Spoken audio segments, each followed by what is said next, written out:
बंदी छोड़ सतगुरु रामपाल जी महाराज जी की जय हो। परमात्मा की सभी प्यारी आत्माओं को मुझ पवन दास का सत्साई।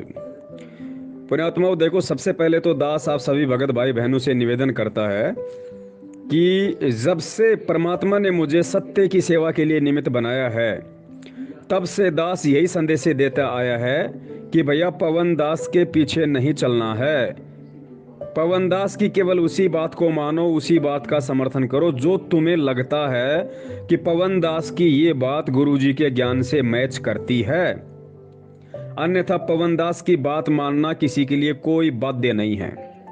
और दूसरा, मैं पवन दास आप सभी भाई बहनों से निवेदन करता हूं कि भैया, जब आप मेरी बातों से सहमत ना हो तो आप मुझे कभी भी छोड़ के जा सकते हो, कभी भी आप ये ग्रुप छोड़ के जा सकते हो। आप लोग बिल्कुल भी बाध्य नहीं हो, क्योंकि पवन दास किसी के कहने से नहीं चलता। पवन दास किसी के दबाव में नहीं चलता। पवन दास किसी मूर्ख की बातों के हिसाब से नहीं चलता। पवन दास केवल सबसे पहले अपने सतगुरुदेव जी के ज्ञान को आधार बनाकर हर चीज को तोलता है, नापता है, उसके बाद अपना रिएक्शन करता है। तो जो भगत भाई बहन मेरी बातों से सहमत ना हो, मेरे विचारों से सहमत ना हो, मेरे वीडियो से सहमत ना हो, मेरे पोस्टर से सहमत ना हो, या किसान आंदोलन को जो सोशल मीडिया पर मेरे द्वारा समर्थन दिया जा रहा है, उनकी हक की लड़ाई में, उनकी सत्य की लड़ाई में, जिसको ये सब कुछ अच्छा ना लग रहा हो, उस व्यक्ति को पवन दास का संपर्क नहीं करना चाहिए। वो महा गलती कर रहा है। उसको अभी और इसी वक्त पवन दास से दूर हो जाना चाहिए, क्योंकि वो भगत है। और भगत केवल वहीं पे सहयोग करता है जहां उसका स्वार्थ होता है भाई। क्योंकि आजकल का भगत केवल वही चीजों में सपोर्ट करता है जहां उसका स्वार्थ होता है। हरियाणा के जाट आंदोलन में भक्तों का स्वार्थ था, उन्होंने उसका सहयोग किया। जबकि ज्ञान बोलता है कि आरक्षण में हमने किसी का सहयोग नहीं करना, क्योंकि आरक्षण की लड़ाई वो मूर्ख, निठल्ले और कामचोर लोग लड़ते हैं जिनको अपने हाथ पैरों पे यकीन नहीं होता, जिनके ऊपर भगवान का सहारा नहीं होता। वो लोग हराम की कमाई खाने के लिए, गवर्नमेंट से फ्री की एड लेने के लिए आरक्षण की लड़ाइयां लड़ते हैं। लेकिन 90% संगत ने हरियाणा के जाट आंदोलन में उन कामचोर निठल्लों का सहयोग किया, समर्थन किया, उनकी रैलियों में जाके किया, उनको पैसा देके किया। अरे पवन दास तो ना किसानों को पैसा दे रहा, ना उनकी रैलियों में जा रहा। पवन दास तो केवल इतना कर रहा है कि जो बेचारे किसान भगत भाई बहन हैं, उनकी आवाज को सरकार तक पहुंचाने के लिए सोशल मीडिया पे कुछ पोस्ट डाल रहा है, बस। अब उसमें भी संत रामपाल जी महाराज जी के कुछ तत्वज्ञानी भक्तों को ऑब्जेक्शन हो रहा है, तो भाई वो उनके अपने दिमाग की कमी है, उनके विवेक की कमी है। यदि किसी को अच्छा नहीं लगे तो पवन दास ने किसी को जबरदस्ती नहीं बांध रखा है, और ना ही पवन दास को कोई संगठन बनाने का शौक है। मुझे कोई शौक नहीं है कि मेरे पीछे कुछ भगत लगें, मेरी बातों का अनुसरण करें, मुझे फॉलो करें। मुझे कोई शौक नहीं है भगत जी। मैं चाहता भी नहीं कि कोई भगत मेरे पीछे लगे, क्योंकि मैं केवल इस मार्ग में भक्ति के लिए जुड़ा हूं। गुरु बनने के लिए नहीं जुड़ा, भगवान बनने के लिए नहीं जुड़ा, कोई संगठन बनाने के लिए नहीं जुड़ा। मेरा मकसद केवल परमात्मा की भक्ति है। और परमात्मा की भक्ति में जहां पे परमात्मा ने मुझे जो बातें समझाई हैं, मैं उनको फॉलो करूंगा भगत जी। कोई भी माई का लाल ये साबित कर दे कि किसान सरकार से कुछ मांगने के लिए लड़ रहा है, कोई भी बता दो। यदि किसान ने आरक्षण की मांग की हो सरकार से, पैसा मांग रहा हो सरकार से, राजनीति के लिए लड़ रहा हो सरकार से, रोजगार के लिए लड़ रहा हो सरकार से, अपनी फसल की कीमत दोगुनी करने के लिए लड़ रहा हो, तो बता दो।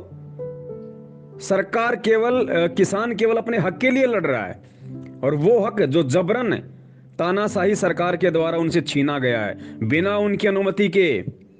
सरकार कौन होती है? किसान के भविष्य का मनमाने तरीके से फैसला करने वाली। ये चाय बेचने वाले, ये 8वीं 10वीं के लोग, ये किसान के भविष्य का फैसला करेंगे भैया? क्या अधिकार है इन लोगों को? सबसे पहले इनको समाज में एक मुहिम चलानी चाहिए थी। जितने भी किसान संगठन हैं उन सबकी एक मीटिंग बुलानी चाहिए थी। जब मोदी जी को मन की बात करनी होती तो तुरंत रेडियो पे आ जाते हैं, इनको टाइम नहीं लगता 2 सेकंड का भी। कुछ भी बोलना हो तुरंत ये सारे मीडिया चैनलों का माइक अपनी तरफ कर लेते हैं, कैमरा अपनी तरफ घुमवा देते हैं। और ये किसानों के भविष्य का फैसला करने का अधिकार इनको किसने दिया भैया? ये जानते क्या है देश के किसानों के बारे में? जानते क्या है कि ये परिवार क्या होता है, किसान क्या होता है, किसान का दुख दर्द क्या होता है? क्या जानते हैं मोदी जी कि जब दाल की फसल की जाती है तो 1 बीघा में, 1 हेक्टेयर में कितना बीज दाल का डाला जाता है? पता है मोदी जी को, योगी जी को, अमित शाह जी को पता है क्या? जब इनको पता ही नहीं तो किसान के भविष्य का फैसला करने वाले ये लोग कौन होते हैं भैया? ये तानाशाही है, ये मनमानियां हैं। और वेदों में लिखा है जब राजा उद्योगपतियों के दबाव में आके, व्यापारियों के दबाव में आके, पूंजीपतियों के दबाव में आके आम जनता के ऊपर मनमाने तरीके से टैक्स और अपनी राजशाही का ढोल पीटने लगे तो समझ लेना वो राजा के पतन का चरण शुरू हो चुका है। और ये हो चुका है। आपने आज से पहले किसी भी निस्वार्थ रूप से इतने बड़े आंदोलन को नहीं देखा होगा। ये सतगुरु रामपाल जी महाराज जी की जो मिशन है उसका एक हिस्सा है, ध्यान रखना। ये सरकारें मिटेंगी, ये सरकारें हटेंगी, ये सरकारें टूटेंगी। अब केवल सच्चे संत की सरकार आएगी। ये उसकी प्रोसीजर है, ये उसकी प्रक्रिया है। आज से पहले आपने कभी नहीं देखा होगा कि किसी भी मीडिया चैनल ने बॉलीवुड के खिलाफ हुंकार भरी हो। लेकिन एक मीडिया चैनल को परमात्मा ने निमित्त बनाया, उसने पूरे बॉलीवुड के एडी से लेके चोटी तक उसके पाखंड की पोल खोल के रख दी। आज देश का पढ़ा लिखा युवा जिन भांडों को, जिन ड्रामेबाजों को, जिन नौटंकीबाजों को अपना देवता समझा करते थे, अपना आदर्श, अपना आइडियल समझा करते थे, अपना हीरो समझा करते थे, आज उनकी हकीकत निकल निकल के सामने आ रही है कि ये लोग तो गंदे नाले के गटर से भी गंदे लोग हैं। ये नशेड़ी लोग हैं, ये ड्रग्स लेते हैं, ये लोग नंगापन, भद्दापन, भड़वापन एडी से चोटी तक इनके अंदर भरा हुआ है, जिनको हम अपने माँ बाप से ज्यादा तवज्जो दिया करते थे। ये सब क्यों हो रहा है? आज से पहले क्यों नहीं हुआ? क्योंकि ठीक का समय है। परमात्मा ने हर चीज का समय निश्चित कर रखा है। और गुरुदेव ने कहा है कि कांटे से ही कांटा निकलता है, ध्यान रखना, कांटे से ही कांटा निकलता है। इसी देश दुनिया से परमात्मा इसी देश दुनिया को सही रास्ते पे लेके आएंगे।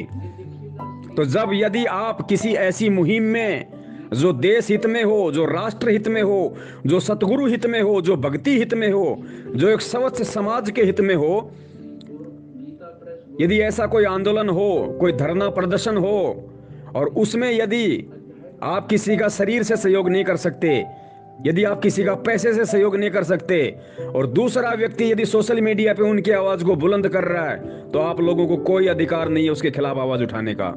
आप लोगों को कोई अधिकार नहीं है ये पूछने का कि किसान आंदोलन से हमें क्या फायदा, हमें क्या लाभ। अरे भगत भी स्वार्थ होता है क्या? अरे भगत भी स्वार्थी होते हैं क्या? कि जहां भगत का स्वार्थ होगा वहीं भगत जाके उनका सपोर्ट करेगा, उनका समर्थन करेगा। भगत भी लालची हो गए क्या? स्वार्थी हो गए क्या? अरे भगत तो निस्वार्थ भाव से किसी की सेवा करता है। ये किसान कोई पाकिस्तान के नहीं है, अफगानिस्तान के नहीं है। ये इस देश को पाकिस्तान बनाने के लिए आंदोलन नहीं कर रहे। ये इस देश का अन्नदाता है। और जो बहुत सारे भगत भाई कहते हैं ना, क्या किसान अकेले पंजाब में ही है? दूसरे किसान क्यों नहीं कर रहे आंदोलन? हाँ, किसान केवल पंजाब में ही है। हम जिनको असली किसान कह सकते हैं ना, वो केवल पंजाब में है। बाकी तो कोई 2-2 बीघा का किसान है, कोई 3 बीघा का किसान है, कोई 1 एकड़ का किसान है। वो किसान नहीं है, वो जमीन पे निर्भर नहीं है, वो अपने दूसरे व्यवसाय करते हैं। राजस्थान का किसान जमीन पे निर्भर नहीं है, वो किसान अपने दूसरे कामकाज करता है, अपना व्यवसाय करता है। उसको पता है कि जमीन तेरा पेट नहीं भरने वाली। लेकिन जो पंजाब का किसान है उसको असल में अन्नदाता कहा जाता है, क्योंकि 70% देश का पेट पंजाब का किसान भरता है, जिसके पास में सैकड़ों एकड़ जमीन होती है, सैकड़ों बीघा जमीन होती है। उसके पास कोई दूसरा काम धंधा नहीं होता है। वो और वो किसान जब रात दिन अपने खेतों में हल चलाता है, सर्दियों में पानी देता है रातों खड़ा होके, तो उसको उसको अपनी फसल का जो वास्तविक मूल्य है, जो कीमत है, वो प्राप्त करने का अधिकार है। ये क्या जाने सरकार, सरकार कौन सा काम करके खाती है, बता दीजिए। सरकार कौन सा मेहनत करके खाती है? ये राजनेता कौन सा अपने हक की कमाई खाते हैं? ये आप और हम जैसी आम जनता के द्वारा जो खून पसीने की कमाई होती है, उसका टैक्स लेते हैं। एक प्रधानमंत्री की सैलरी क्या होती है पता है? 1.5 लाख रुपए। पता आपको? एक प्रधानमंत्री की सैलरी 1.5 लाख रुपए। और प्रधानमंत्री महीने में खर्च कितना कर देता है? करोड़ों रुपए। एक किसान क्या 1.5 लाख रुपए महीने का कमाता है अपनी 100 बीघा जमीन से?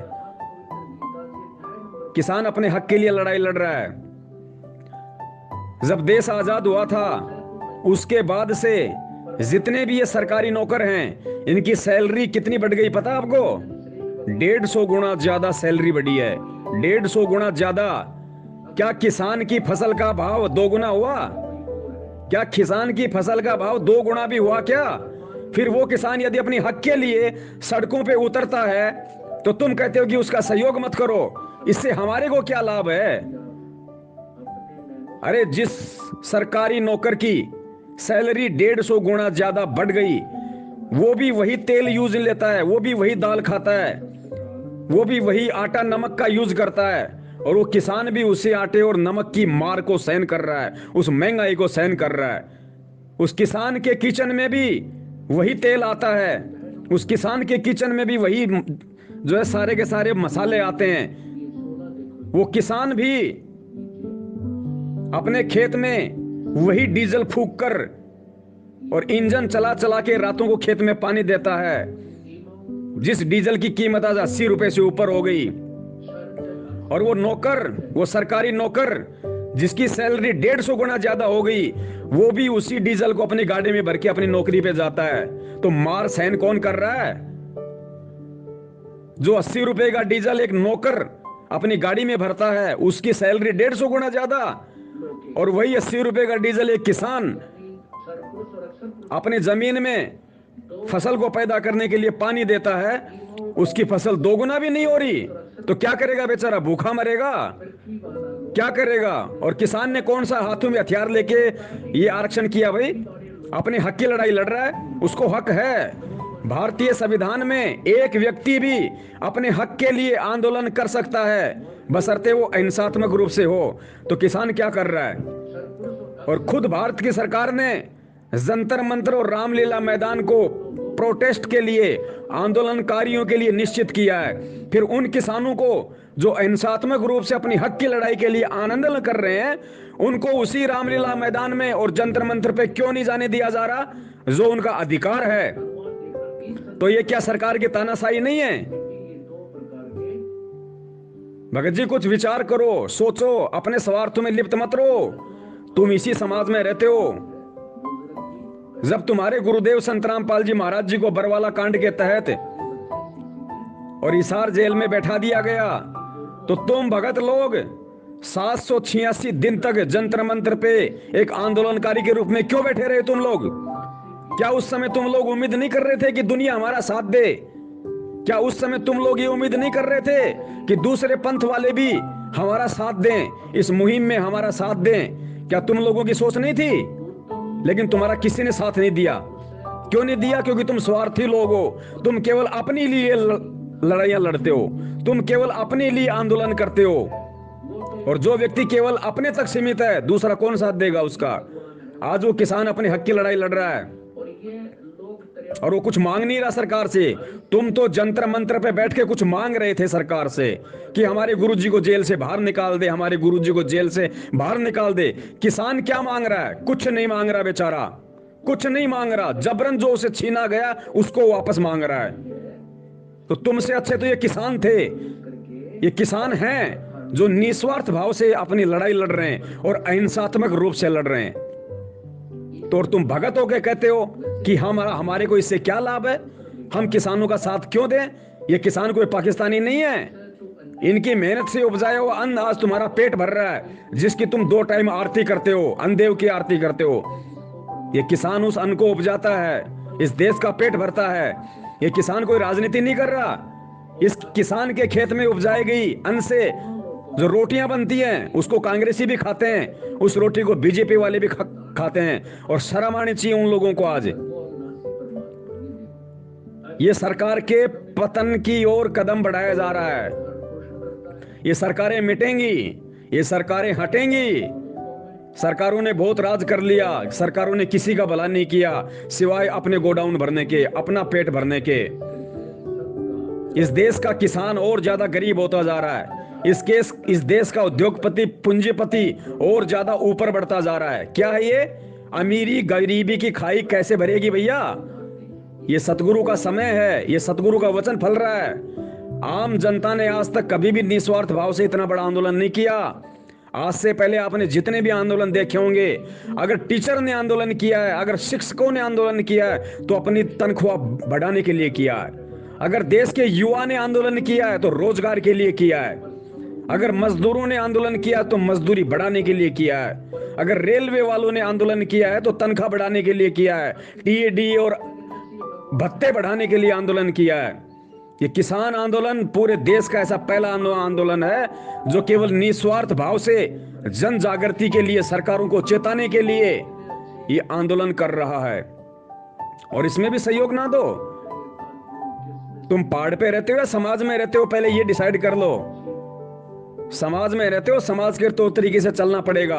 अपनी मर्यादाओं का ध्यान रखो, उसके बाद तुम्हें समाज का सहयोग करना पड़ेगा, क्योंकि तुम समाज में रहते हो और ये समाज भी उसी परमात्मा का बच्चा है जिसके बच्चे तुम हो। और समाज से दूर होके तुम इस समाज को परमात्मा से कभी नहीं जोड़ पाओगे, कभी भी। बाकी सबके अपने अपने विचार हैं, अपनी अपनी सोच है। जो मुझ पवन दास के विचारों से सहमत ना हो वो मुझ पवन दास के पीछे ना लगे। वो महामूर्ख व्यक्ति है जो मेरे विचारों से सहमत ना हो कि भी मेरे पीछे लग रहा है, इन ग्रुपों में जुड़ा हुआ है, उसको तुरंत हट जाना चाहिए यहां से। ऐसे धोबी के जो कुत्ते टाइप के इंसान होते हैं, ना घर के ना घाट के, पवन दास को ऐसे लोगों की जरूरत नहीं है, ऐसे भगत भाइयों की जरूरत नहीं है। मुझे कोई महाराज नहीं बनना जो संगत नाराज हो जाएगी, संगत मेरे से टूट जाएगी। संगत जाओ भाड़ में। दास पहले से कहता आया है कि दास कोई संगत के लिए नहीं कर रहा ये सब कुछ। ये वीडियो रातों को जाग जाग के दास संगत के लिए नहीं बना रहा, ध्यान रखना।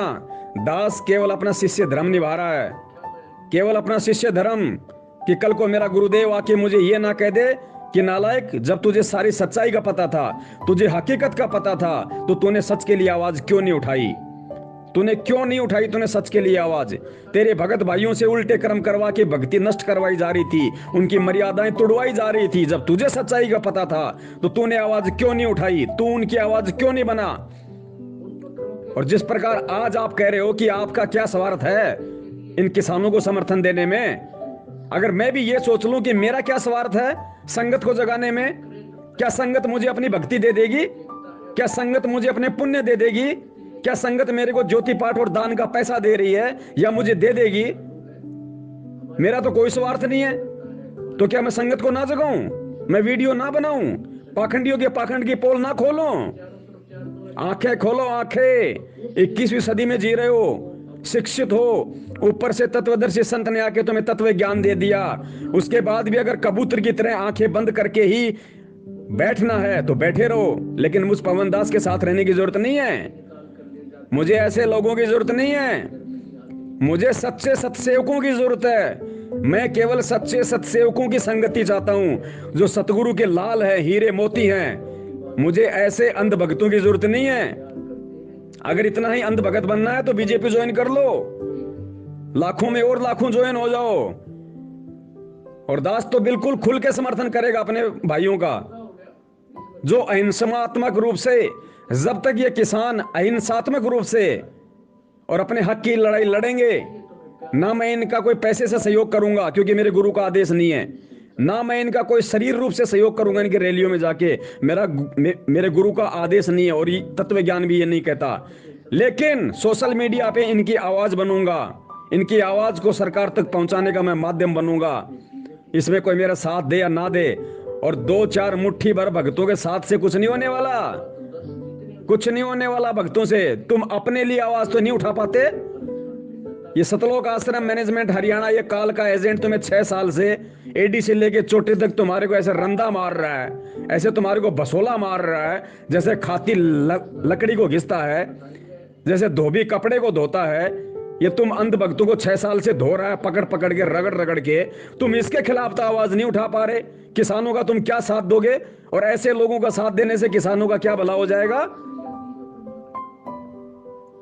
सतगुरु ने ज्ञान दे दिया, इस ज्ञान को समझ के सही गलत के फैसले तुम्हें स्वयं लेने पड़ेंगे।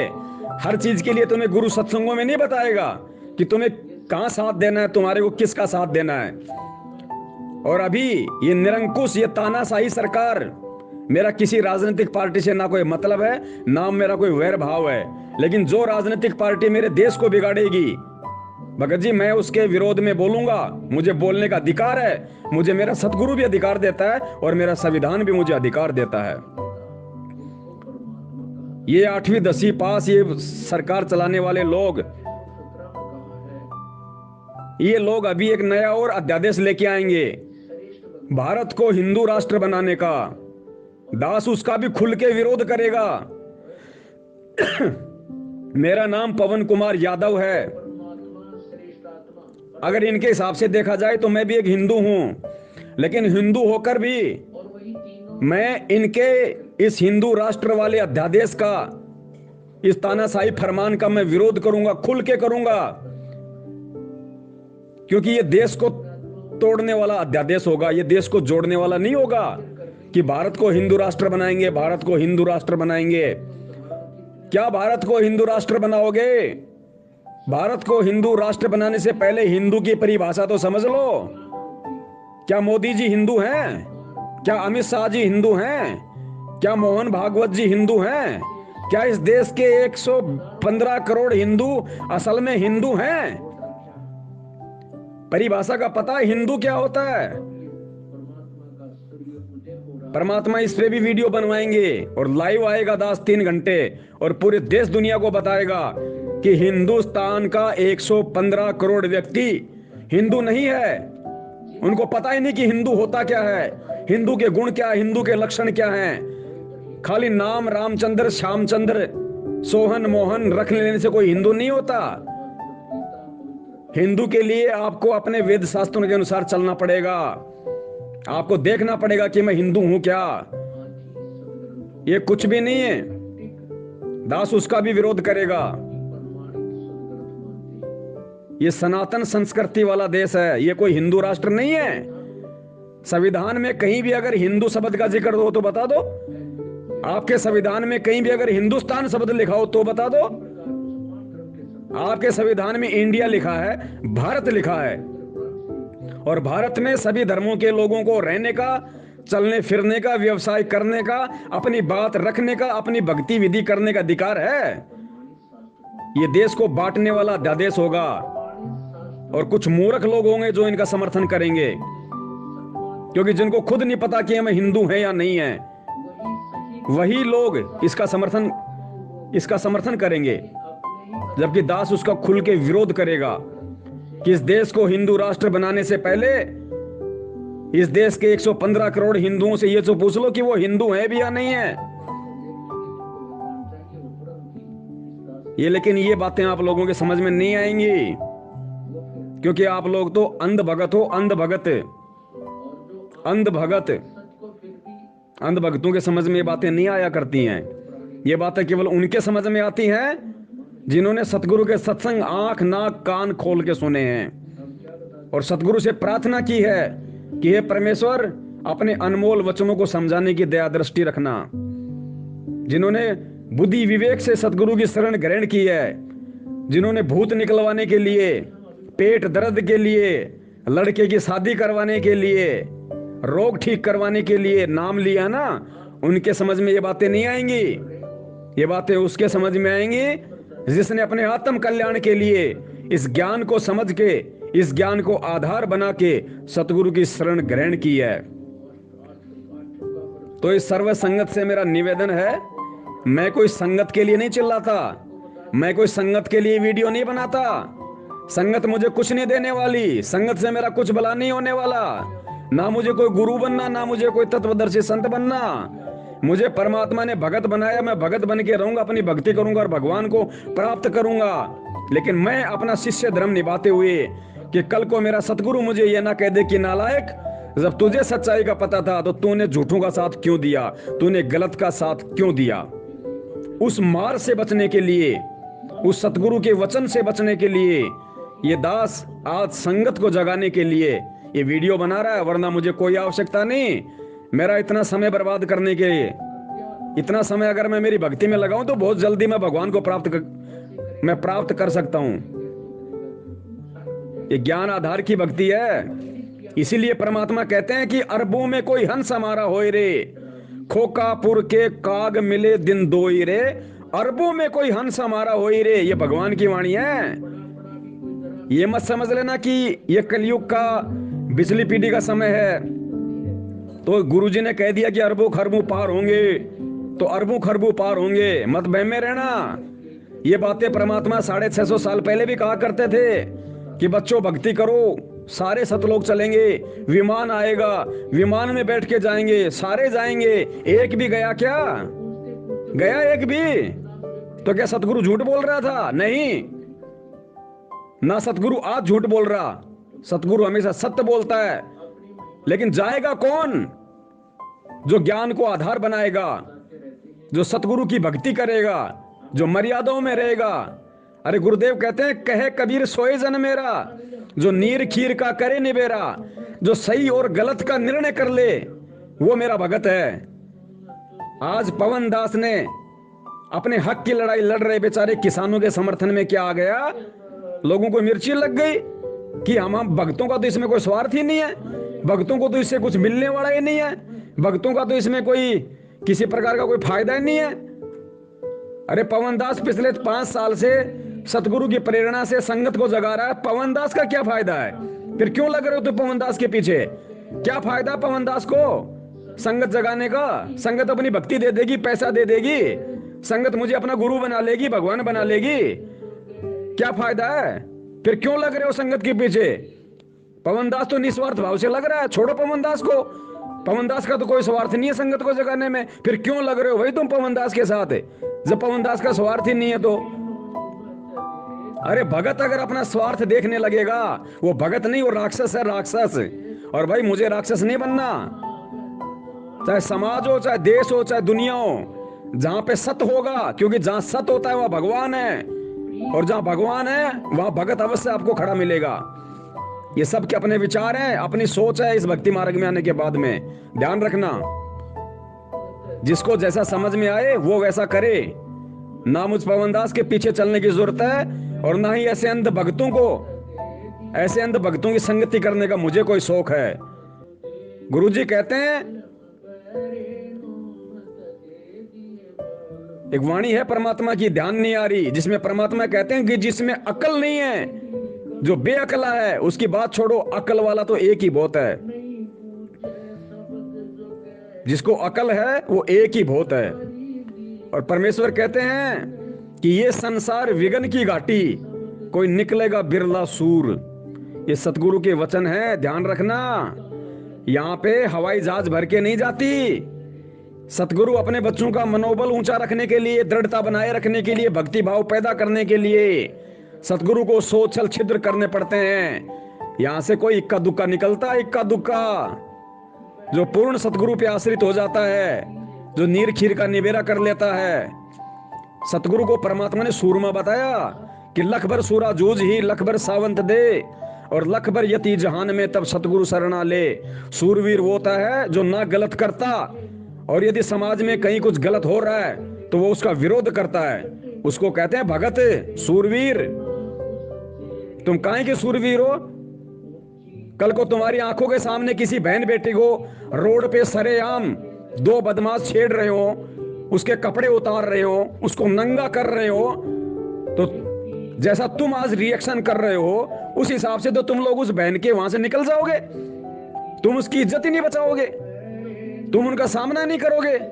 तुम कह दो कि मेरा क्या स्वार्थ है इसमें, इस लड़की को ये 2 लड़के नंगा कर रहे हैं, इसके कपड़े फाड़ रहे हैं बेचारी के, मेरा क्या स्वार्थ है, मैं इसको छुड़वा दूंगा तो ये कौन सा मेरे से शादी कर लेगी, ये कौन सा मुझे अपना पति बना लेगी, ये कौन सा मुझे अपने बाप की जायदाद मेरे नाम करवा देगी? तुम तो निकल जाओगे कामचोरों की तरह। तुम काहे के भगत हो फिर? तुम तो केवल वहीं लोगों का साथ देते हो जहां तुम्हारा स्वार्थ होता है। वो किसान, अगर उन बेचारे किसानों का जो अपने हक की लड़ाई लड़ रहे हैं, कुछ मांग नहीं रहे, अगर तुम उनका सहयोग कर दोगे, उनकी बात को गवर्नमेंट तक पहुंचाने के लिए, एक सामाजिक दबाव बनाने के लिए, तो क्या तुम्हारा नाम खंड हो जाएगा? भगवान तुमसे दूर हो जाएगा? लेकिन नहीं, तुम तो वहां करोगे जहां तुम्हारा स्वार्थ है। और भैया, जहां स्वार्थ होता है वहां भगवान नहीं होता। भगवान केवल सत्य के साथ होता है। और किसान अपने हक की लड़ाई लड़ रहा है। किसान इस देश के रीढ़ की हड्डी है, ध्यान रखना।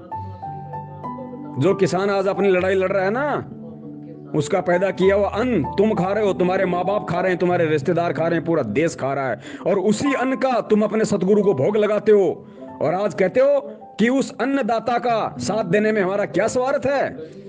डूब के मर जाना चाहिए हम लोगों को। संत रामपाल जी महाराज जी का भगत हो के यदि आज भी किसी की ऐसी धारणा है, उसको डूब के मर जाना चाहिए। भगत नहीं हो वो, कभी जिंदगी में आगे नहीं बढ़ पाएगा, कभी सत्य असत्य का निर्णय नहीं कर पाएगा। बाकी सबकी अपनी मौज, सबकी अपनी मर्जी।